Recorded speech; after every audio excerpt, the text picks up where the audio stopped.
when you look at the recruitment process, I was talking to candidates and they were like, yeah, we don't really like the process. There's a lot of stress for us. We don't know, should we follow up? It's not a nice experience.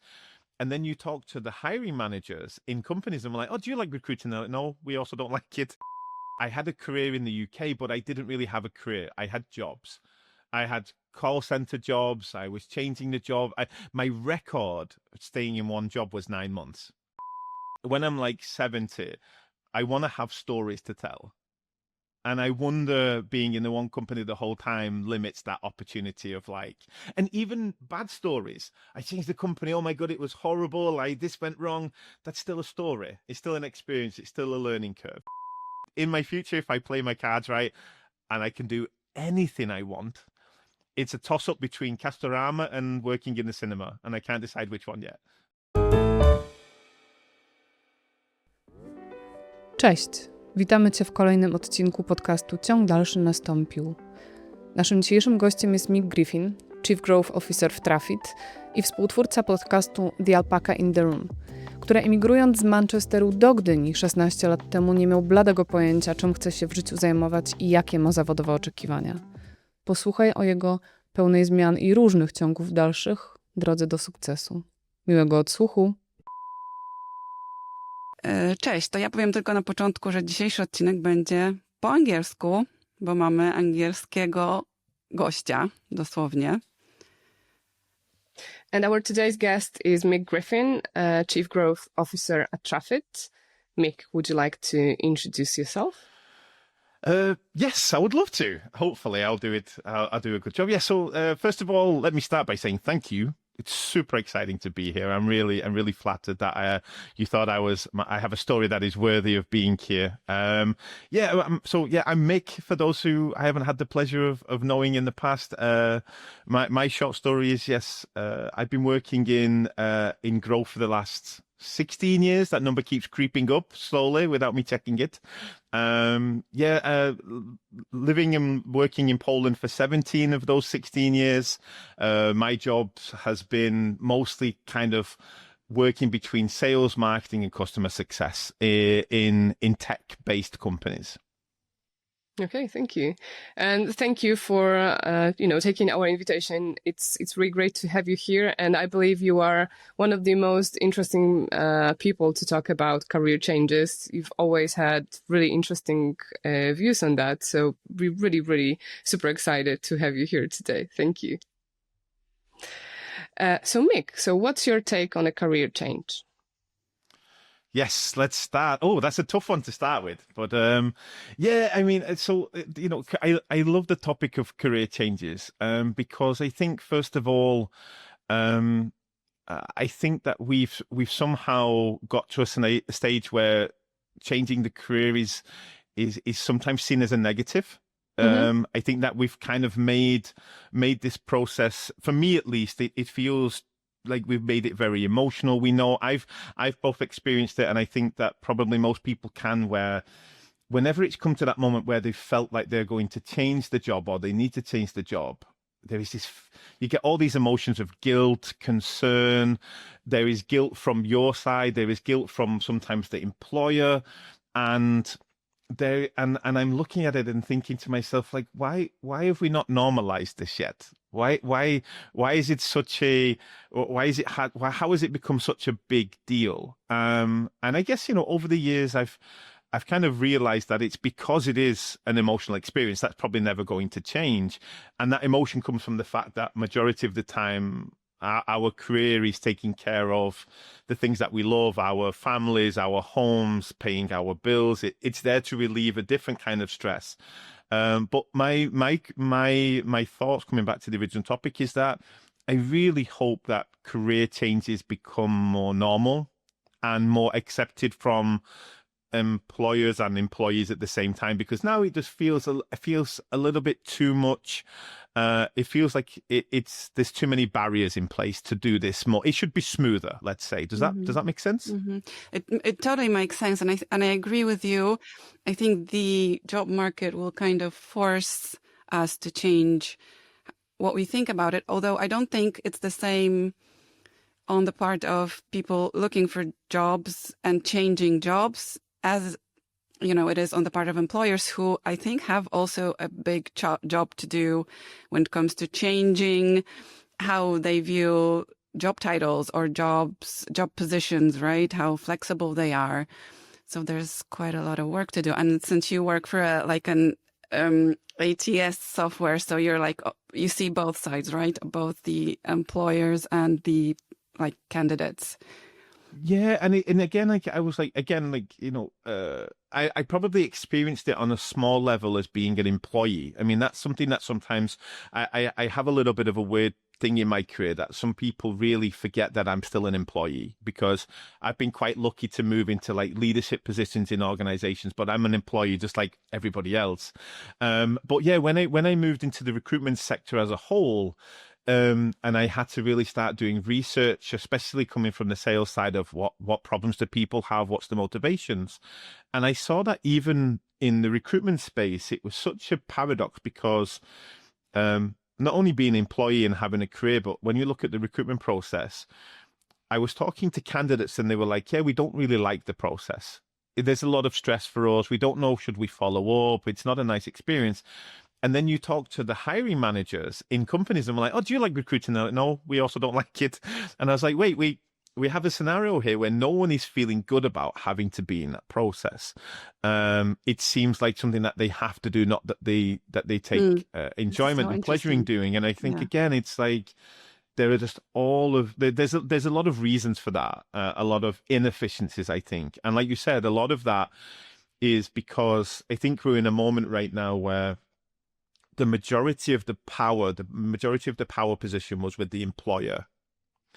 And like in other industries, we've seen that power is shifting. The candidates, us good old regular employees, we are fighting to take some of that control back. But I always say it's a little bit like looking at the restaurant and hotel industry 10, 15 years ago, because at that time they also didn't care most of the time what customers thought. Oh, customer didn't like the hotel room. What are they going to do? Who cares? Now, as consumers, we have all the power because we have TripAdvisor, we have Google reviews. We can affect their opportunity to make more money. And I think when I look at kind of employment and recruitment and stuff like that, and I see all this pain, and I think it's just because employers are mostly trying to hold the power and it's slipping away, and candidates and employees, let's be honest, we're still a little bit afraid, I think, because, we know those stories and we've seen those scenarios that I see it still now where someone's like, oh, I had a really terrible interview, and they're writing on social media, but they won't name the company yet. That's still that little bit of fear of, what if I'm going to go for a job there in 2 years or 5 years or 10 years? There's that little bit of fear where we don't have any problem saying like, hey, restaurant A, like, you suck. So it's consequence. So it's a really strange place right now where there's a lot of pain. And if you look at this and zoom out, I don't know if that pain needs to be there. That's the question of the day, I think. So that's a really interesting thing to say to sum up that up. If the pain is really need to be there. Yeah, and I mean, I've had employers who kind of make it very difficult to leave. They create a lot of fear, like, oh, and some of them are very, very good at it, by the way. But deep down again, like the fact, I think this will self-correct over time, because eventually as employees and tools like Glassdoor and I know in Poland we have GoWork that has mixed feelings right now, but ultimately those platforms should gain more traction, more authenticity, and I still don't think employers will care that much about the fact that somebody left. But if that starts to affect the new talent they can attract, it should then have the effect the same way that the complaining hotel customer is never going to give that hotel more money, but the hotel is afraid it's going to stop the future customers. So that's my hope. We need to find the balance of power somehow. Mm-hmm, mm-hmm. Yeah, well, that's probably going to take some time, right? But speaking of time, let's go back a little bit, and let's go back to your story, because you came to Poland in the time where mostly Poles would go to the UK to work. That's also changed, by the way, in the recent years for like Yes. different reasons, Yeah. right? But like, what was your like motivation, and how did that turn out for you? Yes. So like my backstory is an interesting one. I've told this story once or twice in the past where it was like, I can honestly say that there was not a big plan. There was not a big plan. And actually, I think this is a thing that hopefully, again, I look back and I relate to. At the time, it was definitely more motivated also by what I was leaving than where I was going to. So I had a career in the UK, but I didn't really have a career. I had jobs. I had call center jobs. I was changing the job. My record staying in one job was 9 months. It was like, next one got bored, next one wasn't good enough, next one, etc., etc. So I had a Polish partner at the time who was studying law at university, and we looked at our situation. And I was like, hey, listen, your career is way more important than mine right now. Let's go to Poland. It will be much easier than doing it from Manchester, where I'm from. So I came over, and again, because I never really thought in terms of careers, only in terms of jobs, my first logic was, I will get a job as an English teacher. I was like, that's the only job I'm possibly going to get here because I don't speak Polish, and it seems so obvious for me. Also coming from a country like the UK, which is quite closed off to other languages. I'm very aware of that now, living here for a long time. To go to another country and not speak the language was a little bit crazy, but there wasn't a lot of logic in it. People, if anyone that looks at this and says, oh, did he move to Poland because he saw this niche in technology sales? Not at all. Not at all. I was just like, I'm a little bit bored of living in the UK. Let's try somewhere else. So yeah, that was like really interesting. And yeah, obviously at the time, a lot of Polish people were moving to the UK for work and for various different reasons as well. But yeah, then I the long story short was I got extremely lucky, because I came to Poland and I ended up actually coming to Poland with a job from the UK originally. And there was a company, a very crazy, there was a company from Birmingham that had a tiny office in Gdynia with 3 other people. So I applied for the job in the UK, had the interview in the UK, and they said, yeah, if you're going to Poland, we can work there. And I got fired from this job after 6 months. So that job closed on me. It turns out that I'm an absolutely terrible English teacher, and I learned this after about 4 minutes of my first lesson.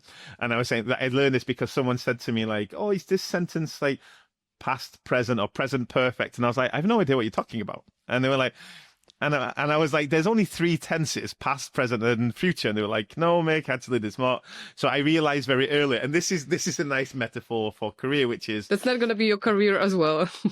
Talking English and teaching English is the same as like being a great salesperson and being a sales leader. We realize now that these are 2 different things, right?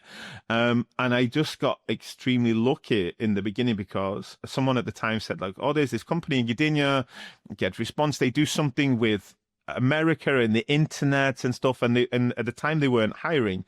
So I sent them an email to kind of like the contact us form and said like, I live in Gdynia. Would you like to meet? I can do a little bit of this and that. And luckily, at the time, they wrote back to me and said, yeah, let's have a meeting. And the first, it's funny because I'm researching this topic and looking back a lot now. It was the first time, if I look back, that I realized that you don't have to be generic to get a career. Sometimes you actually have to know your niche. And ironically for me at the time, the niche was Gdynia, 16 years ago, native speaker, some experience in sales and marketing. And on paper, you'd be like, you should never move to Poland. But luckily I was naive and not thinking logically and managed to fall into that career and then started at Get Response in the social as a social media specialist, I think, at the time. And that was how I came to Poland. And to kind of, put a loop on the story, it was really interesting because my parents came to visit me after, say, a few months of living in Poland and finally had the job. And they were like, it's really nice. And I was like, don't sound so surprised. Like, it's okay. And my father said, like, we just got so confused because we thought people were going to the UK because it wasn't nice here. And again, it was that logic of, in the UK and my kind of maybe through my family's experience, we always focused on what we were leaving behind, not where we were going to. Like, I hate that job, change the job. I hate that job, hate that home, change the home. And when I said, he's like, no, like Polish people don't hate living here. They just want to do something different, something better. And that kind of became a very interesting thing for me to think about. But yeah, okay, it definitely didn't come to Poland with the big plan. I just a number of cases of opportunity and timing and so on made it a very good choice for me in hindsight. Yeah. So it was both a bit naive, but also bold move back then. Yeah, sometimes you need to, maybe we overthink things. Yeah, like I've been guilty of that over years. How many things we didn't try or didn't go for because we presumed the obstacles. But luckily at 24, I just wasn't thinking about the obstacles. I just thought, well, okay, I'll go for it. Okay, we'll try, etc. And I still to this day, I laugh about, Get Response was a life changer for me for a number of ways, but I still to this day think that they didn't hire me for my skills. And I don't think they'll ever admit it. They were just thinking, wait, there's a relatively cheap native speaker here. We'll use him somewhere. We'll find a place for him. Why not? And I think I was the first non-Polish speaker at the time. And yeah, just like you said, if someone tried that same strategy today, it would probably be less successful or less unlikely because language is a different thing now. It's a different skill. It's a different currency than it was 15, 16 years ago. Yeah, for sure. And that's interesting thing you've mentioned before, that we need to normalize career changes. And I remember when you were my manager at Brand24 years ago, and you said that no one should stay in one company for longer than 5 years. And I was like, that's an interesting thing to be said by the manager. And I was really surprised that you are saying this like openly. And do you still hold that view that we shouldn't be in one company for longer than 5 years? And, just be aware that it's approximately 5 years in traffic right now for you. Yes. It's a very good topic. Yeah. I mean, it's kind of two parts, because this is another thing that you said, I was very lucky enough to work with you. And some of my employees find it super confusing to work in my teams, because I am this person that I have two hats. So I can be a manager, but I also can relate as an employee. So, again, trying to make my team feel comfortable with the fact that if they find a different opportunity and I can't match it, that's okay. That's okay. I don't believe in, and I think it's also just a reaction from my previous experience as an employee that I'm allergic now to, I really don't like mind games when it comes to careers. I've experienced them, and they were not all awful, but there was a certain couple of times where I look back and I think that person really tricked me. And that's okay. Like it happens. Life is life. But coming back to kind of the original question, I thought about this a lot, and I think there's probably some asterisks I can put on that statement. So what I would more say is, I think that changing company is still something that I still recommend. Maybe the time frame is no longer X or Y, but I think I've loved my experience in meeting new companies and seeing how they do things differently.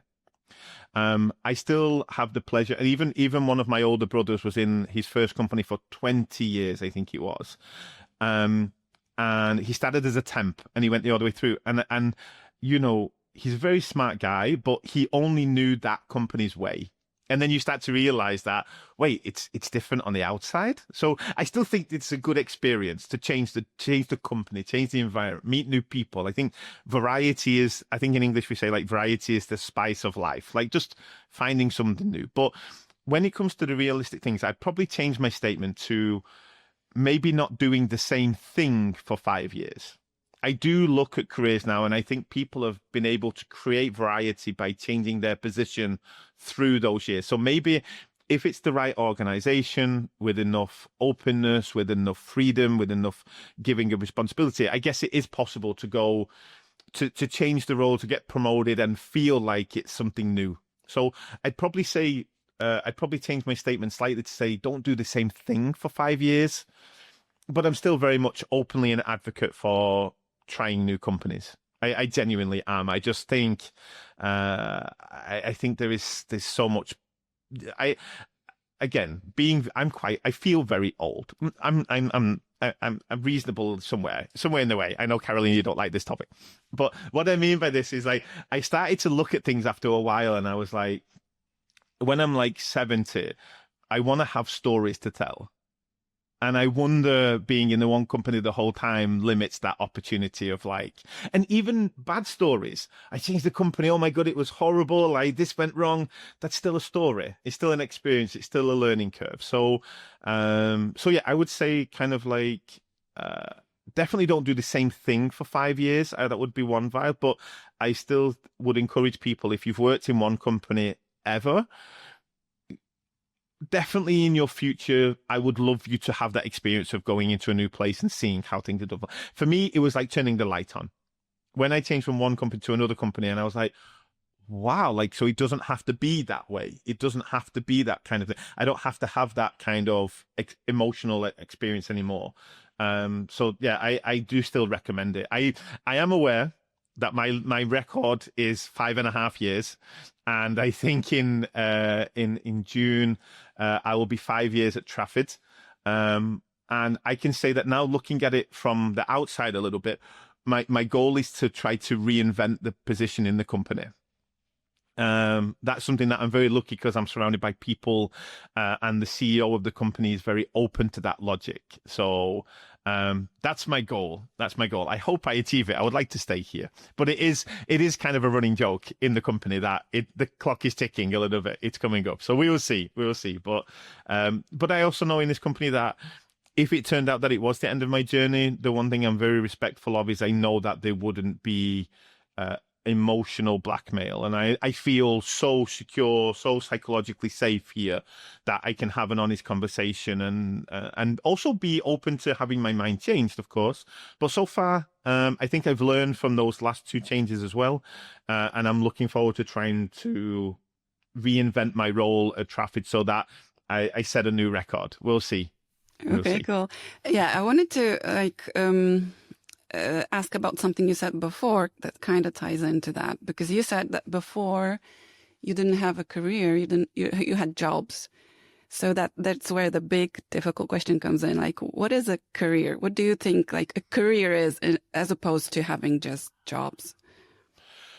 Yes, it's a great question. I think for me, I actually think when it becomes non-company specific, that's actually been an interesting thing for me, and maybe that's only my journey. But when I was like, I really like doing this, and it's not tied into only doing it at this company, I think it kind of switched from being a job to a career. So I was like, I want to keep trying to keep these responsibilities. I want to do that. The other thing which I'm still toying with, which a part of my brain says is very egotistical, and I think it is, I think that's part of my character, sadly, is also when you go, I really want to be the best at this. I actually want to be the best person doing this in whichever niche it is.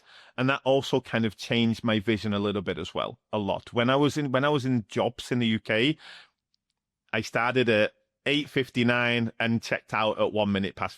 I didn't have aspirations of impressing my boss. I didn't have aspirations of what was going on. I definitely wanted to earn more money, but I didn't connect earning more money with being more valuable.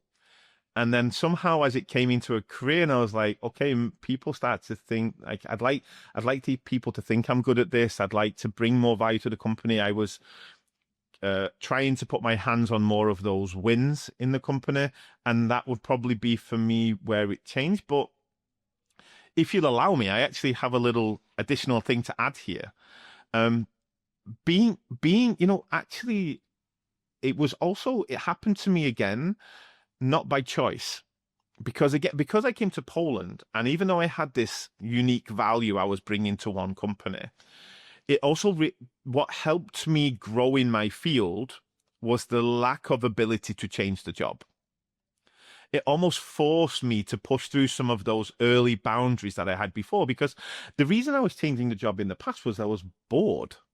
I'm kind of undiagnosed ADHD, something I also realized over time.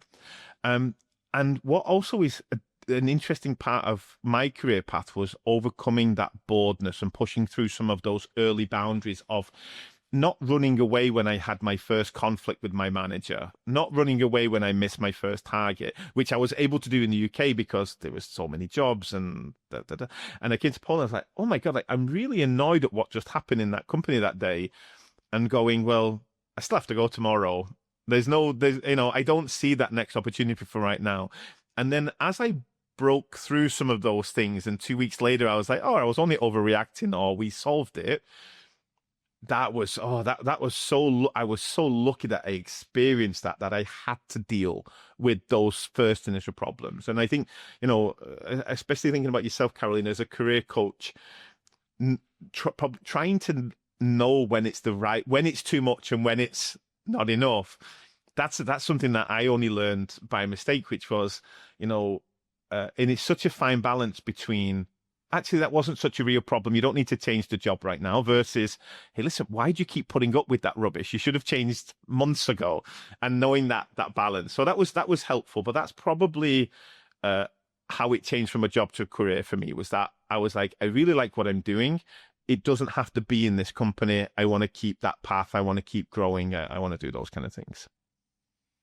Yeah, that's interesting, because it's really interesting what you said about boredom, because you've been working to one of the coolest Polish tech companies. You went to Get Response, and when it grew up, you moved to Brand24, which was way smaller back then. And when you helped Brand24 to grow, then you again moved to the smaller tech startup and start helping them to grow. So is it maybe for you that at some certain level, you start to feel bored about your achievements and what you've already built there, and you think, okay, so maybe let's start doing this for a smaller company with bigger issues and with bigger challenges? Yeah, it's a great question. It's a great question. And I think, again, there's two sides to this, depending on what day I kind of, how I feel when I wake up out of bed in the morning, being super transparent. And the one thing is, which is the positive side, which is I've learned that you don't have to be great at everything. And I really, and luckily I used to think this, and then I went to a conference in Barcelona, and Jason Lemkin at the time, the SaaS guru, was talking, and he was like, hey, listen, it's very common that your VP of sales or your head of sales that got you from one customer to 1,000 will not be the person that takes you from 1,000 to 5,000, because startup, scale up, etc. And I was like, I think he's talking to me right now, because and then I looked back and I thought to myself, well, what if that is my niche, and what if that's okay? What if that is okay? Because, so one element is really like, with a little bit of distance, looking and saying, what am I good at? What do I enjoy? What motivates me? And I truly love 1 to 1,000 customers. It's my space, it's, but the flip side is also being humble enough to say, I suck a little bit at scale. I'm actually not good at it. And so where I would correct you is, it's probably not boredom, it's a lack of consistent success. So there is a time when a company grew like Brand24 or like Get Response, and I was becoming less successful because the company was almost growing out of my skill set. It was actually moving on. And then, again, some of us will go, okay, oh my God, I have to change to stay with the company. And then sometimes you look at it and go, okay, I did my job. I took the company from A to B. Maybe I go and take the next company from A to B.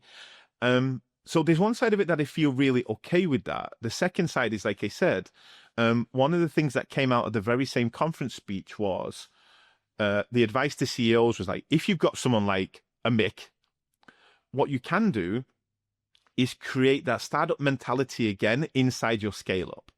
So go and take, and I'm laughing because I'm doing this right now in Traffic, which is Traffic are like, okay, Mick, do international now. Take us from 1 to 1,000 outside of Poland. Poland can be the scale up. The international part of the business can be the startup. So almost take that person, look at that skill set, if they are problem solvers or something like that, and point them at a new problem rather than tell them scale the solution. Because so yeah, it's really interesting how some days I wake up and I'm frustrated because I should be looking at Google Analytics and I really don't like it and stuff like that. It's not my skill set.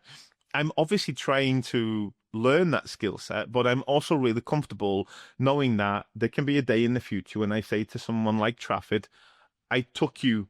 You need a different person for the next part of your journey.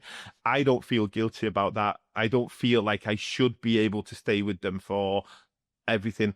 And I really like that concept of, sometimes you outgrow a company and sometimes a company outgrows you.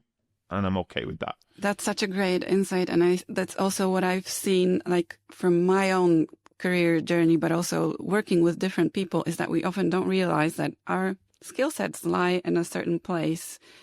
There are things, as you said, we can't all be best at everything, but we can be best or great at just like a part of it. And that's where our greatest strengths lie. And that's where we can provide like value, the best value to companies. And that's, I think that we as people don't often see that yet. We don't, we would like to like continue having great success in everything, but maybe that's not the path for us. And also, again, companies are not yet ready to kind of take just the part that you have to contribute and then just switch to something else, right? Or someone else. Yeah, because most companies' fears, I think, is like, oh, but you have 5 years of knowledge of the industry of our product. It would be so hard to replace the time. But actually, it's not. Like we've onboarded people all the time, and and we onboard new people. But yeah, it was so much better even for my mental health when it came to professional life. We're saying it's okay that I can't do this. It's okay that I'm not good at this anymore because it's not the same. I'm getting off topic and you see that I ramble a lot, but I love this phrase that I heard it a year ago, which is, you never watch the same movie twice because you are different. And I've had that where I watched a movie and I thought it was super funny, and then I watched it 5 years ago and didn't find it funny at all because I changed. And I think it's the same with the job. You are different. You are different than the person you are when you join the company. The company is different.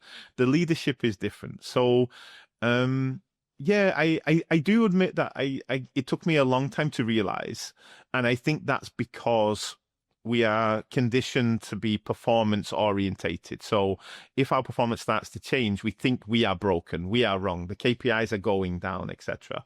But finally, when you lose that fear and you go, okay, it's time for me to go and try and do this again in a different company. It was super refreshing mentally for me to have that confidence and know my area, like I said, like to know my niche and be okay with that was refreshing. Like changed a lot for me, but it wasn't an easy journey to learn it at all. Yeah, and would you say that it also kind of takes that anxiety away? Like anxieties about your career. Like I think that it does, right? I mean, there isn't, like I said, like I have looking at this objectively, like. It for me, it goes hand in hand with being confident as well. I mean, again, like, so most of us, I think the logic, when I look at other people, I think the idea of being niche in a career is normally scary because niche means less potential jobs to go to. Look at the market today, it's probably super scary. And that is another thing that comes back to your question before, Ever, of like changing the job. There's also a confidence that comes from seeing the ability to do something successfully twice. Like, because, even I went to Brand 24 and I had a great time at Brand 24, but you go in a company like that and you're like, I'm not sure it was down to me. Like, there's some pretty smart people here. There is Michał Sadowski is doing a lot. And then like being able to leave and go to Trafford and replicate some of that success made me feel more calm. I was like, okay, maybe I can attach myself to some of that work, that goals, etc. So I think that's it. But you've got to have a level of confidence that I'm in a niche, but I'm good enough to be in that niche. And if tomorrow, because we really don't predict, if tomorrow traffic can come to me and say, oh, thanks, Mick, we heard the podcast and you're right, it's time to leave. And I was like, oh yeah, oh crap. I'd be okay. I'd be okay. That's a big element of it. That's a challenge as well. So yeah, that definitely lowered the anxiety. It lowered the sleepless nights. It's and I think I don't really know a person that hasn't had anxiety about their job. So I recommend anyone that can try to find the ways to lower it. And one of the ways to lower it for me was to be like, Mick, you do not have to be great at everything. Even if your boss tells you should be, even if you got that promotion, sometimes you don't have to be great at it. That was a big moment. Yeah, what was is that like the advice you would give to your younger self, or would you say something else to yourself? Like, say, like you're leaving for Poland, to that guy, what would you say? Ooh, that's a good topic. Like about career choices and stuff. Yeah, what I would say is, like, the one thing I've learned is that I'd probably say to that person, the worst case scenario is not as bad as you think it will be. The worst case scenario is okay. You will survive. You will be fine. You've got enough pieces of the puzzle that you will work it out. It might not be exactly what you wanted to do, but it will never be as worse as you're scared that it will be, that life is over, you will be homeless, etc. So I think that's one element. But you've made me think there that I wouldn't say it's going to be great, because maybe that little bit of anxiety is what I needed to push through the boundaries. Like, sometimes a little bit of stress, like just the right amount, is almost like fuel in the tank. So I don't want to tell that person, don't worry, you're going to be great, everything's going to be fine. I'd probably be like, a lot of the stress is wasted energy. Try to put it somewhere else. Try to put it into a positive. Okay. But don't be calm. Like, don't be totally calm, because sometimes we can miss a beat. So I think that little bit of stress probably motivated me a little bit. Yeah. So going through from your younger self to your sons, I guess we dare to say that there will be few of the jobs still here in the next 30 years. What would you advise them to? What skills should they develop to be successful in this ever-changing landscape of job markets? Okay. I did think about this one a lot. I tend to be an overthinker, because there's two things for me. Like, one thing I've said to my oldest son especially, which is, I think there is like nice to have and need to have. And what I've said is, like, I highly recommend that you learn a manual skill. I really, really recommend that. And I'm a person that's been in tech almost my whole life. And I'm like to my son, go get like a basic understanding of plumbing or electricity or of woodwork or something like that. Because even if you don't end up doing that as a career, I just think it's so great to have that knowledge for your own personal home, your home family, your own taking care. And for me, it's that worst case scenario. You've got to have a skill set that gets you through the worst case scenario. And if you look at today's skill set, what I truly believe that is, I think it's kind of like, it's the gig economy. It's the Uber driving. I think I've got so many friends who, luckily, they had that bottom line that they weren't expecting to be PL delivery driver, but they can do it. They can earn money to pay the bill. But the second thing is, I would still say to my kids, like, do whatever you are passionate about. Because the one thing I believe in is that there will always be a niche. So what I mean by that, I always think about this to this day, like, it's probably a bad example, but it was like, I read the story about the person that is making the hand-rolled cigars. Now, I'm not a smoker, but I was like, how crazy, because there is actually a factory out there right now making 1 million a minute, yet there's still a niche for someone that will make them by hand. So it's like I look at the AI revolution, and I still think hopefully my company, one of the things we will say is that we always will offer human support. It will become a niche, even though it's not the most cost-effective way of creating something.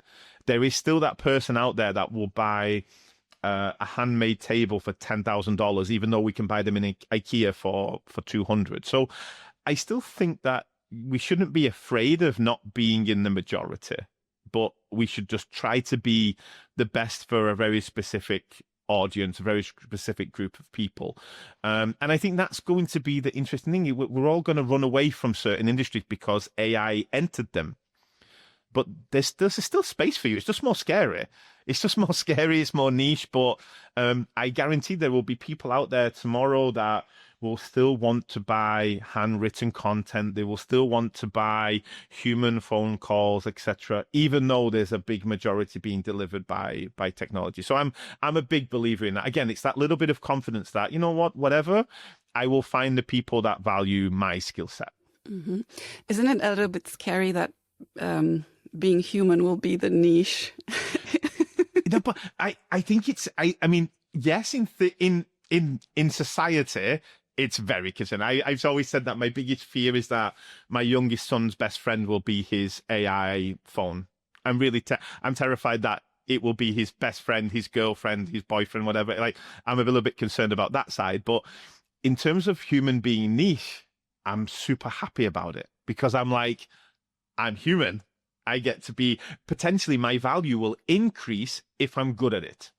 Yeah. So potentially my value will be actually more. How crazy it is that potentially it will be valuable to be a human being who will do things manually. And I was like, great. I don't have to be a rocket scientist anymore. I don't have to learn the thing. I can just be myself for a little bit longer. But I think, but like, I do agree that the hard part is it's scary. It's scary. And then that's the difference. It is scary. And you have to ignore the majority, which is something very, very hard to do. If you asked 100 people, can I be the only person writing human content on the market right now? You have to deal with the fact that 90 of those 100 would say you are crazy.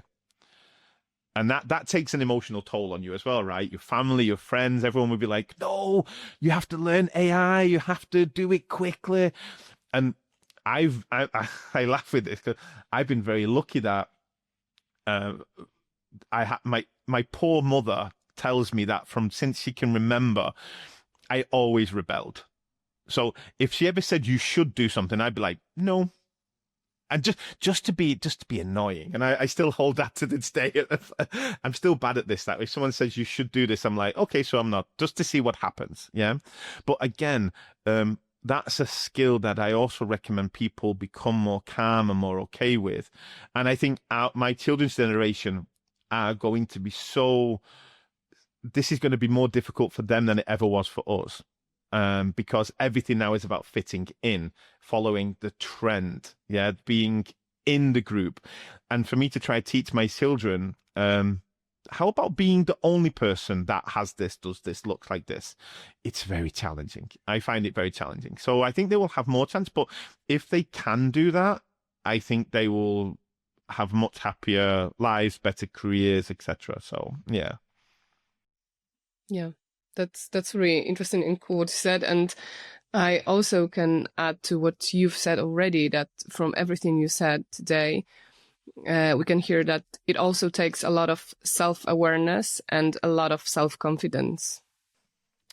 Yes. Yeah, I mean, I think that's true. And I think it's funny because I will give a talk about this in a few weeks where, we have to remind ourselves that we are still one of one. There is no other person that has the experience that you have, Caroline, you have ever that I have. And you, as many days as you can, I hope people can wake up and go, that's pretty cool. It means that I can't be replaced. I can have a similar, but no one will do that. Like that's okay.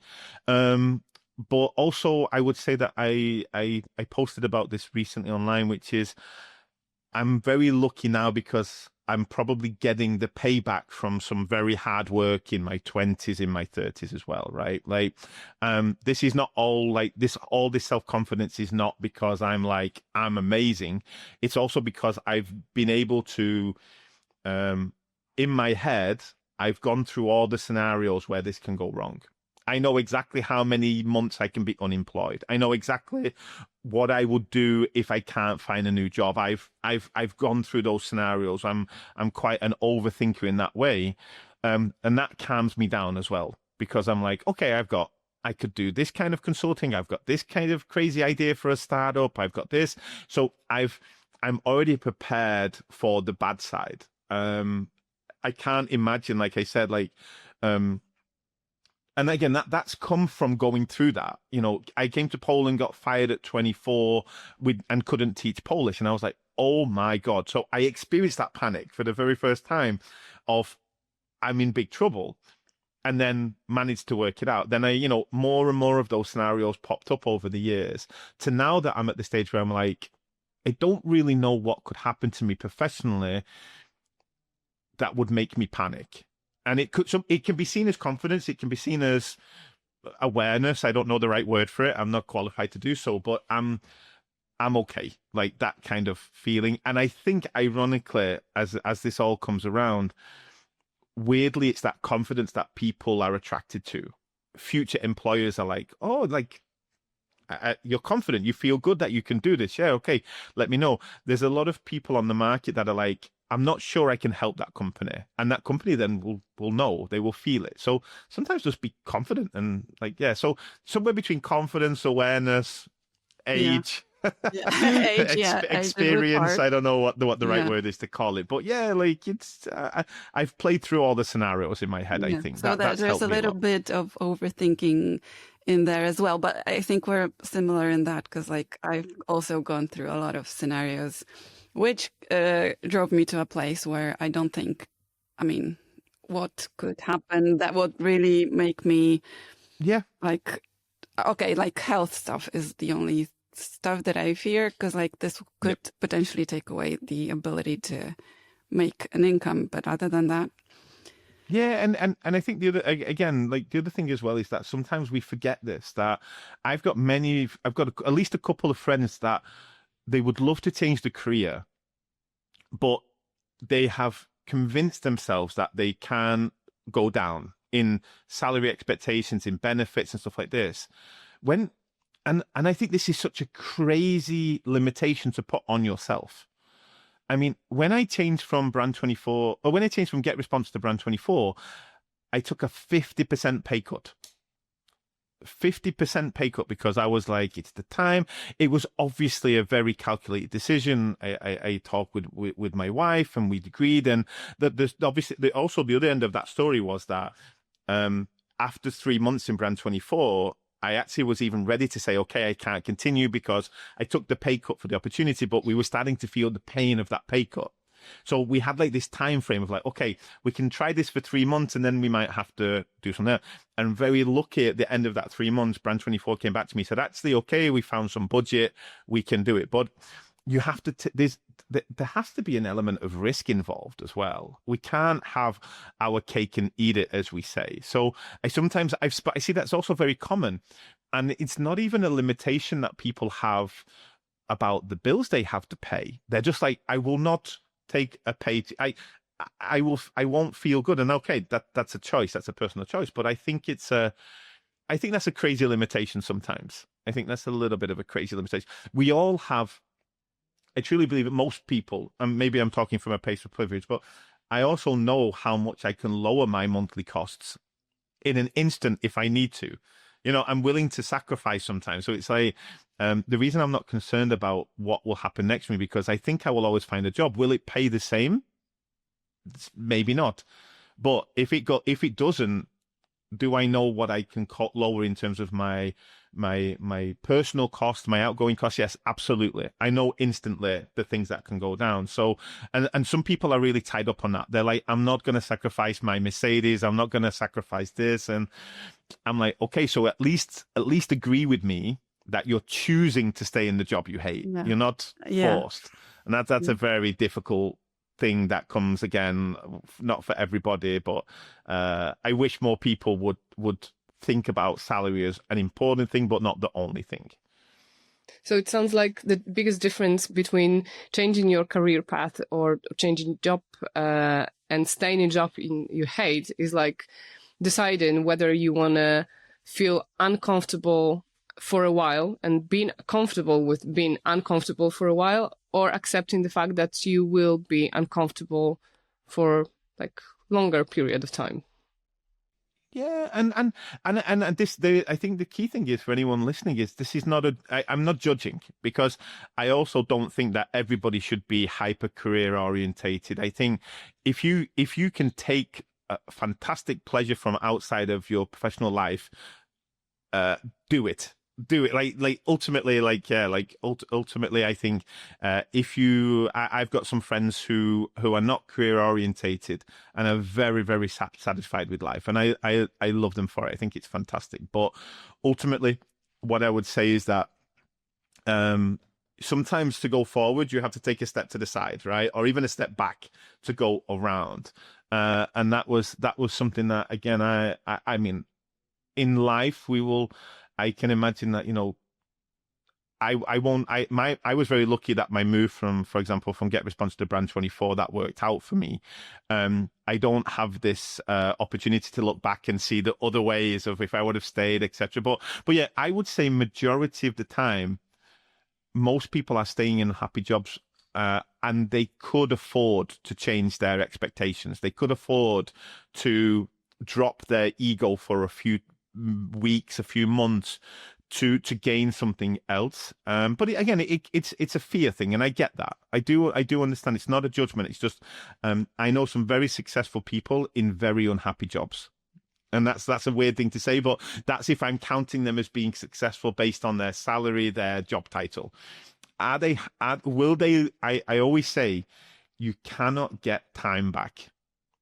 You just can't get it back. It's the only thing that you can't really get back. So just make sure that you don't wake up at 50 and go, oh, I could have tried. I could have done something different. So yeah, but I mean, and again, the people will be listening. I'm like, of course, I'm not counting. Some people literally, I think I always say, it's like LinkedIn privilege.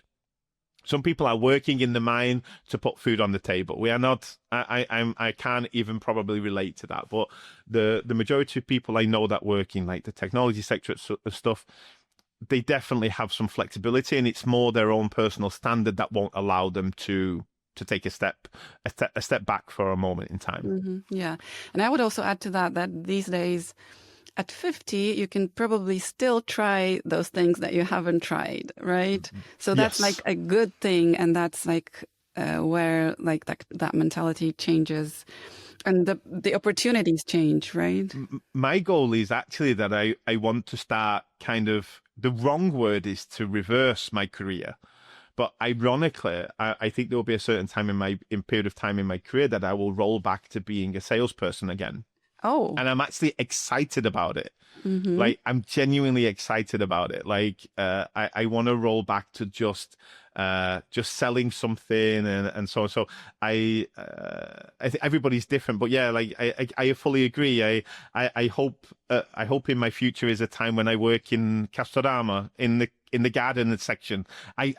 People know this story about me, but I really, really want to I'll be very happy when I get to a stage in my career where I can do something that I 100% love, and there is zero expectation of the outcome. That's still not realistic for me today, so I still very much enjoy my job. But in my future, if I play my cards right and I can do anything I want, it's a toss-up between Castorama and working in the cinema, and I can't decide which one yet. Like, maybe even both. So, I remember you mentioned it years ago, and I already thought back then, it's so cool. It's so cool, but it's so random, also, yeah, but like, yeah. It takes also a lot of courage to admit that. Yeah. So how about we kind of make that our conclusion Sure. of today's conversation? But that was a great point, because the last question, like last but one, was what's next for you, and that's a great way to answer that.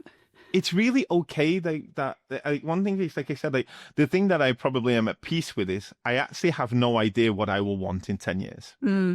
I actually, and it changes. Yeah. Sometimes we are doing things now because our 30-year-old version of us wanted us to do it. And then sometimes you have to have that, but people go, wait, but I'm not 30 anymore. I don't have to listen to that. That demand anymore. Maybe my 20-year-old self wanted a Lamborghini, but my 40-year-old self definitely doesn't. So I don't have to go get it anymore. I have to realize that was in the past. But yeah, I'm the responsibility and the success doesn't have to go up forever. You can put different priorities in place. Like I said, like for me, my priority is probably at some point the amount of responsibility on my shoulders. I want it to peak and then go down. I don't want to keep it. I don't want to be a chairman and a board and 15 companies are below me. I actually, at one point, my evolution will be when I'm responsible once again for myself, just for me. And not for team members, not for employees. Like my evolution will be to get back down to being just me, waking up in the morning and doing my job. So yeah, that's the wrap up from my side. Yeah, and that's what I love about that's a perfect one. About careers is that everyone has their own kind of trajectory, their own kind of shape of a career. It can be just a straight line, but it can go up and down, as you said. It can just like go in circles, or it can be a lot of turns. So yeah, that's what I love about it. Fully be like, listen to yourself. Like don't block it out. I remember listening to the story that the CEO of Disney retired at 68 and came back at 72. Yeah. They asked him to come back, and I was like, imagine being 72 and being the CEO of Disney. But that's obviously what worked for him. Yeah. And maybe that will work for us in the future. But listen to yourself and allow your motivations to change would be my final advice, for that's sure. Great. That's great. That's the great one. One last thing. Powiedz coś po polsku. No, wiem. No, I saw this question. We know you're consequent in not learning Polish after 17 years here, so... No. Dobrze, ja trochę mówić po polsku, albo ja powiedz, przepraszam, Max, proszę sprzątać pokoju. Jakie godzina? Idę spać. No, so my Polish is growing with my 7-year-old, basically. So it's enough, yeah, exactly. Yeah. Everyone goes, okay, we get it. Yeah. But yeah, I'm still hoping one day that spark will come back as well, okay. And I will want to go, okay, might as well, yeah. It's time to learn. Yeah. So yeah, but thank you so much for having me. It was such a pleasure. Yeah, thanks very much. I think it was such a great conversation, and I love your insights, and thank you. Thank you. What I can say, and I always like to do this, if anyone's listening and they didn't get it, or they want a challenge, or they want to know, you can always write to me on a place like LinkedIn. I love having those conversations, and I'm always happy to be available for anyone that wants any kind of direct advice. And I highly recommend you reach out to our hosts. They know much more about careers than I do. So yeah. Well, you still know a lot, so that's why you're here. Okay, thanks very much, Mick. Thank you. Thank you very much. Thank you very much. Dziękujemy za wysłuchanie lub obejrzenie dzisiejszego odcinka. A jeśli Wam się podobało, nie zapomnijcie zasubskrybować na kanał i zaobserwować nas na Instagramie i pozostałych mediach społecznościowych. Dziękujemy i zapraszamy. Ciąg dalszy nastąpi. Pięknie!